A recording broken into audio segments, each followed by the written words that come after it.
అయిపోతున్నావు. ఇప్పుడు మూసినది మొత్తం తేడా చేసుకొచ్చిందా, కడుక్కొచ్చిందా సర్ఫ్ ఎక్సెల్ వేసి? ఫ్రీ బస్ పెట్టుకుంటేనే ఉండే ఎంటికలు మొత్తం ఊసిపోతున్నాయి. ఇంకా 2500 ఏడిస్తాడు మా అన్న. ఎందుకు విగ్రహం పెట్టడం వల్ల ఏం ఉపయోగం ఉంది? భారతదేశం కోసం ఒక గాంధీ తాతనే కష్టపడ్డా, మిగతా వాళ్ళు లేరా?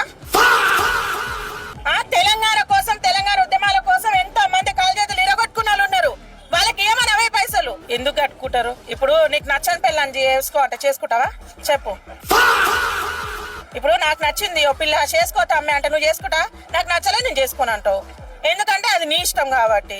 నువ్వు ఏడవడితే నేను ఆడ జాగిస్తాను, వాడు ఇల్లు కట్టుకో అంటే ఎందుకు కట్టుకుంటారు? అంటే ఇది నా జీవితానికి సంబంధించి, పెళ్లి అనేది నా జీవితానికి సంబంధించి. మరి ఇల్లు ఇల్లు పెళ్లి చేసుకొని పెళ్ళానేడా రోడ్ మీద పెళ్లి చేసుకొని పెళ్ళానేడా రోడ్ మీద నేను ఇంగ్లీష్ లోనే చెప్తలేను తమ్మి, నాకు తెలియవచ్చు. నేను చెప్పేది కూడా అదే.